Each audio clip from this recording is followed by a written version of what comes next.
Okay, तो आज हम लोग बात करने वाले हैं higher order linear differential equation with constant coefficient के ऊपर। इसमें हम लोग बात करेंगे सीएफ के ऊपर, और सीएफ में हम लोग बात करेंगे rules to find out CF, मतलब सीएफ फाइंड आउट करने के लिए क्या रूल्स होते हैं और कैसे कैसे इक्वेशंस का सीएफ कैसा कैसा होता है। तो वो शुरू करने से पहले हम लोग कुछ बेसिक टर्म्स के बारे में जान लेते हैं।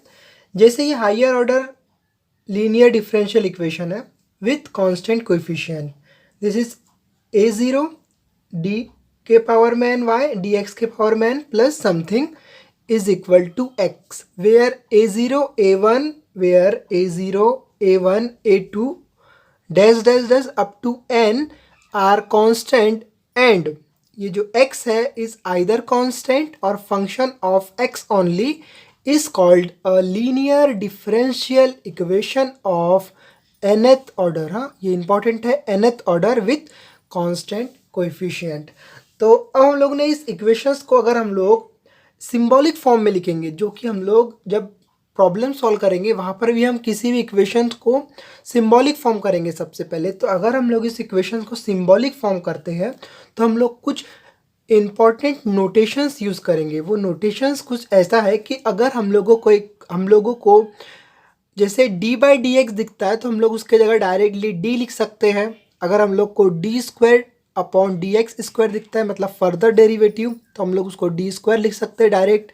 और ऐसे ही हमको D cube upon D x cube दिखता है तो हम लोग उसको लिख सकते हैं डी क्यूब।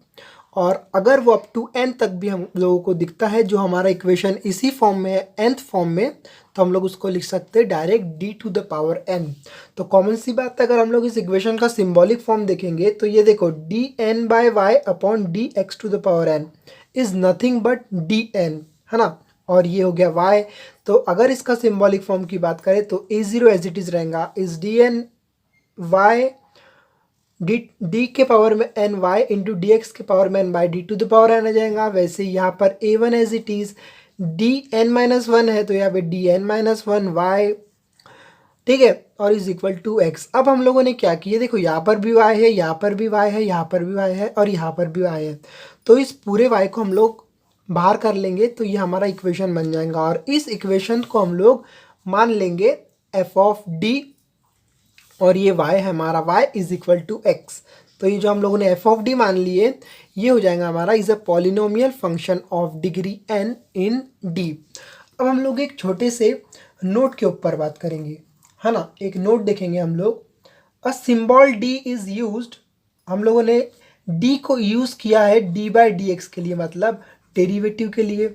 और अगर हम लोग इसका इन्वर्स निकालते हैं, इट्स इन्वर्स, तो ये क्या हो जाएगा, ये हो जाएगा 1/d।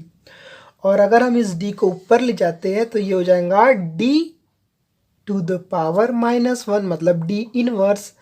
और अगर हम लोग इसको इंटीग्रेशन के लिए यूज़ करते हैं, used for integration with respect to x, है ना, समझ गया। ये हो गया कुछ बेसिक्स टर्म्स। अब हम लोग क्या करेंगे, एक इक्वेशन कंसीडर कर रहे हैं हम लोग, कंसीडर, ये एक नोट में ही आएगा, ठीक है। तो हम लोगों ने क्या किया, कंसीडर कर लिया एक इक्वेशन, कंसीडर द इक्वेशन, है ना। वो इक्वेशन है कुछ f of d y is equal to 0। तो इसका अगर सॉल्यूशन हो जाएगा तो let it solution is f of d, y के जगह आ जाएगा u इज इक्वल टू 0। ये क्या हो गया इसका सॉल्यूशन। ऑल्सो अब हम लोग क्या कर रहे हैं, लेट इस y के जगह हम लोग पुट कर रहे हैं v is a particular solution, मतलब ये कि कंटेनिंग नो आर्बिटरी कांस्टेंट, है ना, ऑफ द इक्वेशन। तो ये इक्वेशन कैसा हो जाएगा, ये हो जाएगा f of d y is equal to x, और अगर हम लोग y के जगह y is equal to v है तो ये हो जाएगा f of d v is equal to x। हम लोग इसको दे देंगे इक्वेशन नंबर 1, इसको दे देंगे इक्वेशन नंबर 2। देन अब हम लोग क्या करेंगे, इस दोनों इक्वेशंस को ऐड करेंगे, है ना। तो ये हम लोग कर रहे हैं इस इक्वेशन को ऐड, मतलब एडिंग इक्वेशन 1 प्लस 2 या 1 and 2 वी गेट। तो ये हो जाएगा एफ ऑफ डी, और ये देखो u और v है तो इसको हम लिख सकते हैं u plus v is equal to x. तो जो इक्वेशन नंबर हमको थर्ड मिला ये हमको बताता है कि show that y is equal to u plus v भी सेटिस्फाइड कर रहा है इस इक्वेशन को। सेटिस्फाइड इक्वेशन, इसको ही दे देंगे, सेटिस्फाइड इक्वेशन ए, है ना। इसका मतलब ही ये हुआ कि सिंस u कंटेन, मतलब ये u contain n arbitrary constant, है ना। मतलब इसका मतलब यही हुआ कि जो ये u है इस contain n arbitrary constant in the solution y is equal to u plus v, है ना। और आल्सो n आर्बिटरी कांस्टेंट्स, है ना। तो hence y is equal to u plus v, है ना। Hence y is equal to u plus v is the, क्या हो गया, ये हमारे लिए हो गया कंप्लीट सॉल्यूशन ऑफ a, है ना।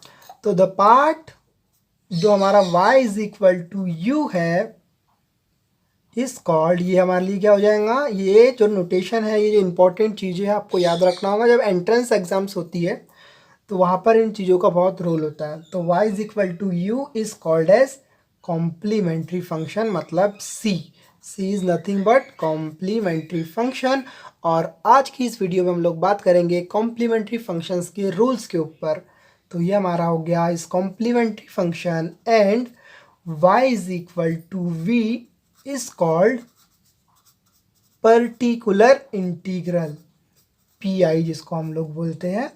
तो अगर हम इसकी कंप्लीट सॉल्यूशन की बात करें, कंप्लीट सॉल्यूशन की, तो कंप्लीट सॉल्यूशन ऑफ ए ये हो जाएगा is y is equal to C F plus P I. तो आज की इस वीडियो में हम लोग बात कर रहे हैं कॉम्प्लीमेंट्री फंक्शन सी एफ के ऊपर। तो चलो अब हम देखते हैं सी एफ, एंड देन इसकी बाद वाली वीडियो में देखेंगे हम लोग पी आई। तो rules of find C F, rules of find C F के पहले हम लोग क्या करते हैं, जैसे हम लोगों ने एक कॉमन इक्वेशन कंसीडर किया, देन उसका C F plus P I निकाला, तो हम लोग पहले एक एग्जाम्पल ले लेते हैं बिना किसी सी एफ के रूल्स के साथ, तो फिर हम लोग रूल समझेंगे तो और आसानी होगी। तो हम लोग इक्वेशन ले लेते हैं, और दिस इक्वेशन इज, इसको यहाँ पर सॉल्व करते हैं ना, is d square Y upon D x square plus, मतलब जो इक्वेशन हम लोगों ने मतलब सॉल्व किए जनरल सॉल्यूशन, उसको हम लोग एक जनरल सॉल्व एग्जाम्पल के साथ समझने की कोशिश करते हैं कि हम लोगों ने वहाँ पर क्या क्या किया, कैसे कॉमन लिया, कैसे उसको ऑक्सिलरी इक्वेशन बनाया और कैसे उसको किया। तो हम लोग क्या कर रहे हैं, इक्वेशन ले रहे हैं d square Y upon D x square plus 5u d Y by D x plus 6y is equal to 0। तो देखो अगर हम लोग इसका सिम्बॉलिक फॉर्म करेंगे तो ये डी स्क्वायर है तो ये हो जाएगा d square y plus 5u d y plus 6y is equal to 0, है ना। तो देखो ये y हम लोग क्या किए थे, बाहर ले लिए थे, कॉमन है करके, तो ये हो जाएगा हमारा is d square plus 5u D plus 6 और ये y इज इक्वल टू 0। तो अगर हम लोग इसका ऑक्सिलरी इक्वेशन निकालते हैं बिना किसी रूल्स के, है ना, अभी हम लोग रूल्स की बात तो किए ही नहीं है, एकदम जनरल सॉल्यूशन, जनरल क्वेश्चन है ये। तो अगर हम लोग इसका ऑक्सिलरी इक्वेशन निकालते हैं, मतलब d के जगह हम लोग क्या पुट कर रहे हैं, d is equal to m, तो ये हो जाएगा is m square plus 5um plus 6 is equal to 0। तो अगर हम लोग इसके फैक्टर निकालते हैं कैलकुलेटर से या फिर जनरल भी, तो ये इसके जो फैक्टर्स आएंगे वो आएंगे m1 इज इक्वल टू -3 आएगा, m2 इज इक्वल टू आएगा -2। तो जो इसका सी एफ हो जाएगा, तो इसका जो सी एफ हो जाएगा वो हो जाएगा, देखो ये डिफरेंस है ना, तो ये हो जाएगा c1 E to the power -3x, ये आगे पीछे हो सकता है, plus c2 e to the power -2x। तो ये हो गया इसका सी एफ, तो सी एफ और पी आई तो यहाँ पे 0 हो जाएगा, तो C F plus P I ये हो जाएगा। तो अब हम लोग क्या करेंगे, अब हम लोग देखेंगे rules to find C F, जिसमें हम लोग फर्स्ट रूल देख रहे हैं। And this first rule is very easy, जो बहुत इंपॉर्टेंट है और एग्जाम में हमेशा पूछता है। And this rule is if roots are, मतलब किसी इक्वेशन के रूट्स, जो हम लोग ये इक्वेशन हो गया तो हम लोगों ने यहाँ पे रूट्स जो थे इसके, मतलब ये m1 और m2, ये roots are real and different, मतलब वो रियल हो या डिफरेंट हो। डिफरेंट को हम लोग एक और चीज लिख सकते हैं, डिस्टिंक्ट, है ना। तो ये हो गया हमारा पहला रूल। अब हम लोग इसमें क्या करेंगे, हम लोग कंसीडर कर रहे हैं, हम लोग क्या बोल रहे हैं, रूट्स। तो रूट्स क्या होते हैं, is nothing but m1 m2 m3 dash dash dash dash mn। ये हमारे क्या हो गया, डिट्स आर फैक्टर्स, है ना, किसी इक्वेशंस के फैक्टर्स। जैसे हम लोगों ने इक्वेशन के फैक्टर्स निकाले, तो ये हमारे लिए क्या हो गया, फैक्टर्स। तो इसका CF क्या होगा, है ना, इसका CF होगा, देखो ध्यान से, C1 e to the power m1x plus C2 e to the power m2x plus C3 e to the power m3x, है ना। तो इसको एक एग्जाम्पल के तौर पर हम लोग सॉल्व करने की कोशिश करेंगे।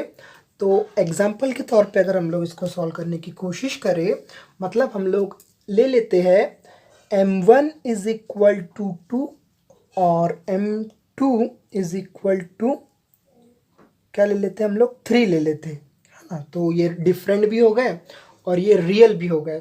तो अगर हम लोग देखो ये 2 हो गए, है ना, तो हम लोग 3 का भी एक बार ले लेंगे। तो इसका CF क्या हुआ, देखो C1 as it is e to the power m is nothing but 2x plus C2 e to the power 3x। तो ये हो गया इसका CF, है ना। अभी हम लोग PI की बात नहीं कर रहे हैं, अभी हम लोग CF की बात कर रहे हैं। तो ये हो गया। तो एक और ले लेते हैं, तीन इसके लिए। तो हम लोग एक और ले रहे हैं, m1 is equal to 2, m2 is equal to 3 और m3 इज इक्वल टू हम लोगों ने ले लिया -5। तो इसका जो CF हो जाएगा वो हो जाएगा C1 e to the power 2x plus C2 e to the power 3x plus C3 e to the power -5x। तो ये हो गया हमारा first, if roots are real and different, मतलब डिस्टिंक्ट, मतलब जो रूट्स होंगे वो अगर रियल और डिफरेंट होते हैं तो हम लोग उसका CF कुछ इस फॉर्मूले से फाइंड आउट करेंगे। तो अब हम लोग देखते हैं सेकेंड वन। हाँ, तो rule number 2, if roots are, जो फैक्टर्स होंगे, मतलब रूट्स आर रियल, मतलब वो रूट्स रियल होना चाहिए, एंड इक्वल, यहाँ पर डिफरेंट था, अब हम लोग यहाँ पर ले रहे इक्वल, है ना, इक्वल और सेम, मतलब एक तो वो इक्वल हो या तो वो सेम हो। तो हम लोग क्या करेंगे, मतलब जो m1 is equal to m2 m3 is equal to m, है ना। तो जो इसका CF होगा वो होगा इज C1, ध्यान से, C2x x, हाँ x, C3x स्क्वायर, मतलब कुछ नहीं, फिर x स्क्वायर और e to the power m into X. अगर एग्जाम्पल के तौर पे अगर हम लोग इसको सॉल्व करें तो हम लोग ले लेते हैं m1 इज इक्वल टू 3 और m2 इज इक्वल टू 3। तो ये हो जाएगा इसका CF is C1 plus C2x, क्योंकि 2 के लिए अगर 3 खेल रहे थे तो x square e to the power 3x, है ना। अब हम लोग क्या देखेंगे, थर्ड वन, अगर इफ रूट्स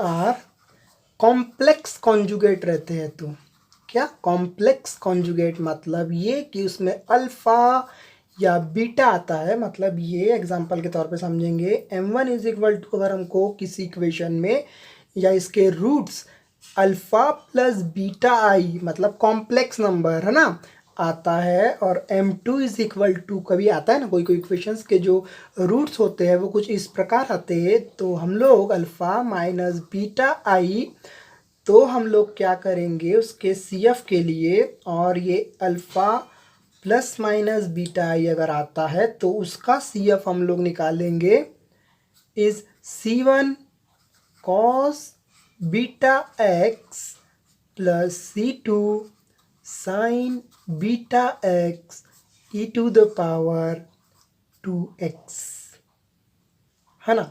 तो ये हो गया हमारा if roots are complex conjugate. हम लोग इसके एग्जाम्पल की बात करें तो हम लोग एग्जाम्पल लेते हैं इसका कि आपको और अच्छे समझ में आ जाए। तो हम लोगों ने ले लिया m is equal to alpha plus minus beta I, sorry ये तो बेसिक हो गया। हम लोगों ने ले लिया m is equal to, example के तौर पर हम लोगों ने लिया है m is equal to 2 plus minus 3i, है ना। तो ये हो गया हमारा कॉम्प्लेक्स कॉन्जुगेट। तो अगर हम लोग इसका CF इस फॉर्मूले का यूज़ करें तो ये देखो ये कैसा हो जाएगा, ये हो जाएगा C1 cos 3x, क्यों बीटा की जगह क्या है 3 है, cos 3x plus C2 sin 3x, है ना, sin 3x और e to the power 2x। तो m इज इक्वल टू क्या हो गया plus minus I, that is 0 plus 1i हो गया ये। तो इसका जो CF हो जाएगा वो हो जाएगा C1 cos 1x plus C2 sin x e to the power 0 है तो ये 0x। तो अगर हम लोग इसको अच्छे से लिखे तो ये हो जाएगा C1, ये दो एग्जांपल हो गए, ये दूसरा example cos x plus C2 sin x। अब हम लोग क्या कर रहे हैं, रूल नंबर 4 पर अगर अगर अगर कोई रूट्स दो सेम हो और एक डिफरेंट हो, मतलब 1 + 2, अगर हम लोग इक्वल, मतलब roots are equal and different, मतलब एग्जाम्पल के तौर पे समझेंगे दैट इज़ 1 + 2 भी बोल सकते हैं, है ना। मतलब ये कि अगर कोई रूट्स दो, मतलब m1 इज इक्वल टू 2 हो, m2 भी 2 हो, लेकिन m3 इज़ डिफरेंट, तो हम लोग क्या करेंगे, तो हम लोग करेंगे CF is equal to C1 plus C2x e to the power 2x plus C3 e to the power 3x। मतलब ये कि अगर दो सेम हो और एक डिफरेंट हो तो हम लोग उसका CF लिखेंगे C1 C2x और e to the power 2x और C3 e to the power 3x। एक और एग्जांपल लेते हैं हम लोग, अगर हम लोगों ने m1 मान लिया 0, m2 मान लिया -3 और m3 मान लिया -3, मतलब दो सेम एक डिफरेंट, तो इसका जो CF होगा वो हो जाएगा C1 e to the power कुछ नहीं है मतलब 0x plus C2 plus C3, है ना, दोनों का प्लस हो जाएगा जैसे यहाँ पर हुआ था, और e to the power -3x। तो अगर हम लोग इसको लिखे तो ये हो जाएगा C1 और ये हो जाएगा C2 प्लस C3x और e to the power -3x, है ना। तो एक और रूल की बात करेंगे। हाँ, अब हम लोग एक और रूल देखेंगे। अब रूल कुछ हमारा ही बनाया हुआ है, मतलब हम लोग सोच रहे हैं, हम लोगों ने नहीं, मतलब एक थिंक हो सकती है ये कि अगर 1 + 3 कर देते हैं हम लोग, 1 + 3 मतलब पहले रूट्स में क्या बोलता है कि रूट्स डिफरेंट हो और वो कॉन्जुगेट हो, है ना, मतलब ये कि वो डिफरेंट हो, और थर्ड वन क्या है हमारा, थर्ड वन इज वो कॉम्प्लेक्स कॉन्जुगेट हो, डिफरेंट हो या फिर वो कॉम्प्लेक्स कॉन्जुगेट हो। तो हम लोग क्या करेंगे, तो हम लोग क्या करेंगे, जैसे हमारा एग्जांपल के तौर पे समझते हैं, अगर m1 is equal to 3 ± i रहता है और m इज इक्वल टू -3 रहता है, तो जो इसका CF होगा वो होगा इज अ C1 cos, क्योंकि ये कॉन्जुगेट है इसके लिए लेंगे हम C1 cos x plus C2 sin x, है ना, e to the power 3x plus C3 e to the power -3x, है ना। तो ये हो गया। एक और एग्जांपल के तौर पे समझेंगे, अगर हम लोगों ने m इज इक्वल टू ले लिया 2 और m इज इक्वल टू ले लिया +-1, है ना, +-i, तो इसका कैसा हो जाएगा, इसका हो जाएगा CF is equal to C1 e to the power 2x और इसका हो जाएगा is C2 cos x plus C3 sin x। एक और रूल, अगर अगर इक्वल हो और मतलब 2+3 हो, 2+3 मतलब रूट्स इक्वल हो या फिर वो कॉन्जुगेट कॉम्प्लेक्स हो, है ना, इक्वल या फिर कॉन्जुगेट कॉम्प्लेक्स। तो हम लोग क्या करेंगे, तो हम लोग ऐसे एग्जांपल के तौर पर लेते हैं m is equal to plus minus I, है ना, और m इज इक्वल टू 2, तो इसका जो CF हो जाएगा वो हो जाएगा C1 cos x plus C2 sin x, और ये 2 तो ये to the power 2x plus C3 plus C4x E to the power 2x। तो ये हो गए हमारे कैसे कैसे अगर हमारे रूट्स आते हैं या जो इक्वेशंस के फैक्टर्स आते हैं तो उसके हिसाब से हम लोग उसका CF फाइंड आउट करेंगे। तो कुछ क्वेश्चंस भी लेते हैं और फिर हम लोग देखेंगे PI अगली वीडियो में। तो अभी हम लोग बात करेंगे कुछ क्वेश्चंस के ऊपर, 1 या 2 क्वेश्चंस की बात करेंगे। तो हम लोगों ने रूल समझ लिया था कि हम लोग कैसे इस CF के क्वेश्चंस को सॉल्व करेंगे एकदम क्वेश्चंस के बेसिक तौर पर। लेकिन एक और बार देखते हैं हम लोग, एक और बार देखो कैसा देख रहे हैं हम लोग। कंसिडर होमोजीनियस इक्वेशन, हम लोगों ने क्या किया, एक होमोजीनियस इक्वेशन ले लिए, होमोजीनियस डिफरेंशियल इक्वेशन, है ना, is nothing but a0 dn के पावर में y dx के पावर में n plus a1 dn minus 1 upon dx के पावर में n minus 1 plus dash dash dash plus a1 y is equal to 0 और where a0 a1 and a1 are constants, है ना। तो अब हम लोग क्या करेंगे, इसको हम लोग सबसे पहले सिंबॉलिक फॉर्म में लेंगे। तो सिंबॉलिक फॉर्म, है ना, सिंबॉलिक फॉर्म क्या हो जाएगा, इस a0 d के पावर में n plus a1 d to the power n minus 1 plus dash dash a to the power n y is equal to 0। और उसी टाइम में हम लोगों ने इस y को बाहर ले लिए। तो अगर हम लोग इसके सॉल्यूशन की बात करेंगे तो ये हो जाएगा y is equal to e to the power mx, है ना, e to the power mx be its solution, है ना। और हम लोगों ने अब तक जितने भी रूल्स देखे हैं उस रूल्स के हिसाब से अब हम लोग क्वेश्चन सॉल्व करेंगे। तो पहला क्वेश्चन ले रहे हैं हम लोग सॉल्व। क्वेश्चंस किस प्रकार के आते हैं, this one, D square Y upon D x square minus D Y by D X minus 2y is equal to 0। तो सबसे पहले क्या करेंगे, given equation in symbolic form. तो इसका सिंबॉलिक फॉर्म बहुत इजी हो जाएगा, is square minus D minus 2, और इस y को हम लोगों ने साथ में बाहर ले लिए। और इस इक्वेशन का अगर हम लोग रूट्स निकालते हैं, पहले इसको ऑक्सिलरी इक्वेशन कर लेते हैं। ऑक्सिलरी इक्वेशन में हम लोग क्या करते हैं, d के जगह m पुट करते हैं। तो its auxiliary equation, the auxiliary equation is m square minus m minus 2 is equal to 0। इसको हम लिख सकते हैं m minus 2 m plus 1 is equal to 0। तो इसके जो फैक्टर्स होंगे वो हो जाएंगे m इज इक्वल टू 2 और m is equal to minus 1। मतलब ये कि रियल है और डिफरेंट है। तो हमारा कौन सा वाला रूल लगने वाला है, रियल और डिफरेंट, फर्स्ट वाला। तो द जनरल सोल्यूशन इसका क्या हो जाएगा, y इज इक्वल टू ये वाला C1, है ना, सॉरी CF निकालेंगे पहले। CF इज इक्वल टू हो जाएगा इस C1 e to the power 2x, ये आगे पीछे हो सकता है, plus C2 e to the power minus x। और अगर हम लोग इसके कंप्लीट सॉल्यूशन की बात करें, द कंप्लीट सॉल्यूशन इज ये हो जाएगा y is equal to C1 e to the power 2x plus C2 e to the power minus x, है ना। तो एक और क्वेश्चन लेते हैं अब हम लोग। तो एक और क्वेश्चन लेते हैं, one is question number 2, is a D cube minus D square minus 12dy is equal to 0।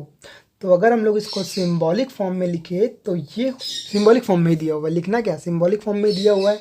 तो इसका अगर हम लोग डायरेक्ट ऑक्सिलरी इक्वेशन d के जगह हम लोग क्या करेंगे, पुट करेंगे m। तो द ऑक्सिलरी इक्वेशन हो जाएगा हमारा is m cube minus m square minus 12my is equal to 0।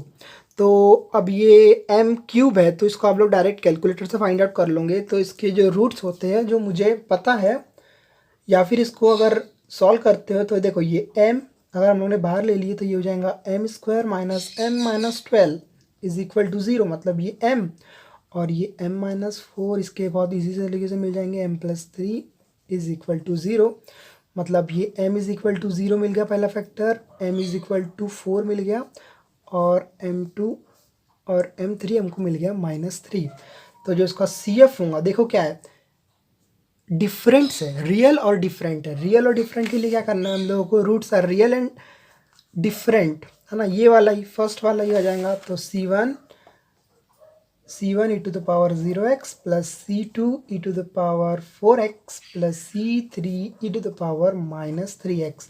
तो कंप्लीट सॉल्यूशन हो जाएगा y is equal to C1 plus C2 e to the power 4x plus C3 e to the power -3x, है ना। अब हम लोग क्या कर रहे हैं, कुछ क्वेश्चंस आप लोगों को दे रहे हैं जो आप लोगों को सॉल्व करना है। Question number 3, question number 4, question number 5, question number 6, question number 7। तो ये 7 क्वेश्चन आपको सॉल्व करना है जिससे आपकी पूरी प्रैक्टिस हो जाएंगी और with the help of this rules of CF। तो एक क्वेश्चन है इज बेसिक, एकदम इजी क्वेश्चन, वही एग्जाम में पूछते D square minus 4d plus 5uy is equal to 0। एक ये हो गया, एक हो गया d टू द पावर 4, है ना, इसको आपको कैलकुलेटर यूज़ करना पड़ेगा।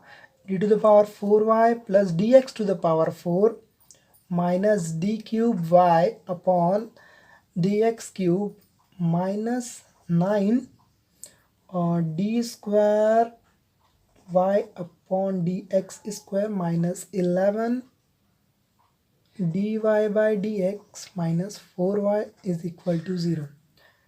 और एक और is d cube y upon dx cube plus D square Y upon D x square plus 4 is dy by dx plus 4y is equal to 0।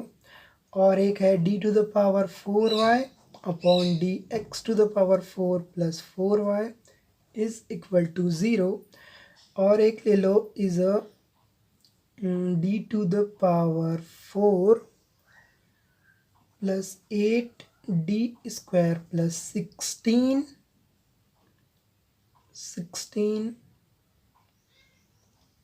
y is equal to 0। जो इसके answers होंगे question number 3, 4, 5, 6 और 7 के, तो उसको हम लोग description में डालने वाले हैं जहाँ से आप लोग देख सकते हैं, क्योंकि आप पहले सॉल्व करो फिर देखो। अगर आप यही से सॉल्व कर लोगे तो आप कंफ्यूज हो जाओगे, क्योंकि यहाँ पे CF डायरेक्ट हम लोग बता देंगे। तो बस चैनल को अभी तक सब्सक्राइब नहीं किया तो चैनल को सब्सक्राइब करिए, बेल आइकन को दबाइए, लाइक और शेयर करें। जब तक के लिए अगली वीडियो हम लोग बात करने वाले हैं PI के ऊपर, है ना। तो जब तक के लिए गुड बाय।